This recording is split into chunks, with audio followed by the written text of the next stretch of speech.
Bonjour à tous, je vais faire aujourd'hui un tutoriel sur Sublime Text.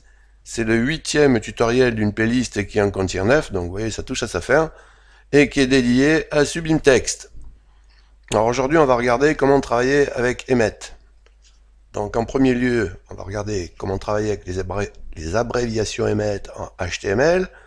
Ensuite on regardera le wrapper Emmet, puis on passera aux abréviations Emmet en CSS, puis on verra qu'Emmet embarque maintenant l'autopréfixage, donc on tapera quelques propriétés CSS qui sont autopréfixées encore aujourd'hui pour le constater.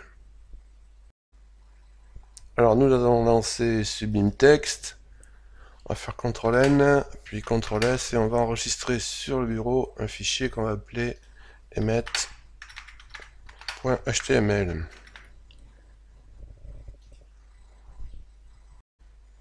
Alors, première chose qu'on va faire, première abréviation qu'on va utiliser, c'est le point d'exclamation. Et on va le faire suivre du caractère tabulation, qui demande l'expansion de l'abréviation Emmet. Et on utilise donc le point d'exclamation de manière à obtenir une structure minimale. Alors maintenant, on va placer des éléments dans le body. Alors pour aller dans le body, on appuie sur Tab. Et on va demander un élément de navigation suivi de, donc plus grand que, OL, une liste à puces numérotée. Bon, on va s'arrêter là pour l'instant et on fait, derrière, on tape sur Tab pour demander l'expansion. Vous voyez que l'élément OL est encapsulé dans l'élément nav. C'est ce que signifie en fait le caractère plus grand que. Nav plus grand que OL, ça veut dire OL est encapsulé dans nav. Alors maintenant, je veux placer un élément LI dans la liste. Donc j'utilise à nouveau plus grand que, je tape LI derrière, et avec le tab, je demande l'expansion.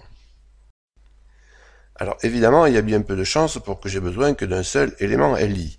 Donc là, je fais CTRL Z, et pour avoir plusieurs éléments LI, je fais suivre de la touche, j'appuie sur la touche étoile, comme le multiplier si vous voulez, et je vais prendre par exemple 5, et dans ces conditions, vous voyez que j'ai 5 éléments LI. Alors si on veut enrichir un petit peu, on peut mettre des noms de classes et des noms d'identificateurs sur les éléments qu'on génère, et on peut les mettre dans les abréviations. Donc ici par exemple, au niveau de la navigation, je vais faire .main-nav pour avoir une classe sur la navigation. Alors on va mettre un identificateur sur nos éléments LI. On va mettre un dièse, on va l'appeler item. Donc là, il y a le même identificateur sur chaque élément de la liste à puces, donc là évidemment il y a ambiguïté. Donc je vais demander à Emmet de me numéroter ces identificateurs. Il sait le faire. Il peut même me faire un format un petit peu plus sophistiqué si je mets $. Ouais, il me mettra un 0 devant. Je peux continuer. Je peux mettre des liens dans mes listes à puces. Alors notez au passage quand même que vous avez une navigation là entre différents éléments qui doivent être renseignés. Vous appuyez sur Tab et à chaque fois, vous voyez, vous descendez. Vous allez à l'emplacement qui doit être rempli. Donc ça c'est intéressant. Alors ce qu'on peut faire aussi maintenant, c'est qu'on va utiliser l'opérateur plus pour ajouter un paragraphe à notre lien. Donc ici il n'y a pas besoin de parenthèse car le plus se fait avant les autres opérations. Donc ça n'a pas beaucoup de signification par rapport à un menu, bon, c'est juste pour l'utilisation du plus que je montre ça. On peut continuer, maintenant qu'on a fait notre navigation, on pourrait continuer par une section. Donc là, il faut des parenthèses pour ajouter la section derrière l'ensemble des éléments de navigation. Et vous voyez que vous pouvez continuer comme ça et coder toute la page avec une abréviation Emmet, pratiquement. On va passer maintenant au wrapper Emmet. On a déjà vu dans des tutos précédents le wrapper Sublime. Donc là, on va étudier le wrapper Emmet. Donc on va enlever tout ça.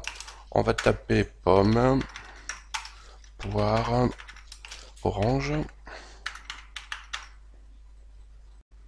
Je vais sélectionner mes lignes, faire CTRL-SHIFT-L de manière à avoir des curseurs multiples et que chacune soit en sélection.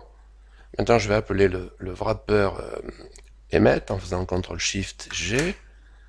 Et vous voyez qu'il y a une barre d'outils ici qui apparaît, que div ici est présélectionné. Si je ne veux pas du div et que je préfère un li, il me suffit de taper li. Et vous voyez que ça a été automatiquement pris en compte au niveau du source. Alors ce qui est important avec le wrapper Emmet, c'est qu'ici vous pouvez continuer à éditer. C'est-à-dire si vous voulez mettre un ID, vous pouvez continuer à le faire et vous voyez que cette zone-là est sous le contrôle du wrapper Emmet. C'est la différence avec le wrapper Sublime qui est, comment dire, one shot si vous voulez, hein, et après, une fois que vous avez encapsulé, vous faites plus rien. Ici, là, avec le wrapper Emmet, vous restez, vous gardez le contrôle de toute la zone. Quand vous avez terminé l'édition de la zone, vous tapez sur la touche Return. Touche Return et touche Entrée, c'est la même touche pour moi. Bon, d'ailleurs, il faut peut-être mieux que je le dise d'ailleurs.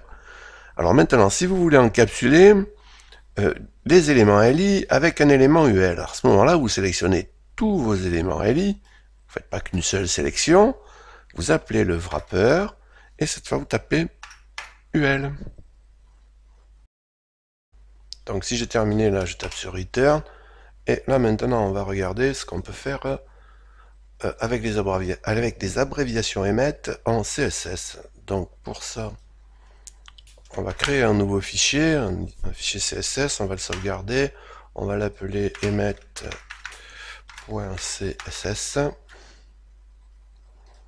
et on va regarder ce qu'on peut faire avec. Supposons que je veuille coder une classe que j'appelle main, et là je veux faire un text line center. Alors je pourrais taper la totalité du text line center, mais là j'ai beaucoup mieux, je vais faire T comme texte, A comme align et C comme center. Et vous voyez que la première proposition qui correspond, c'est mon text line center. Alors là, permettez-moi de vous dire que à cet endroit-là, on gagne du temps. Hein. Alors on va faire d'autres exemples.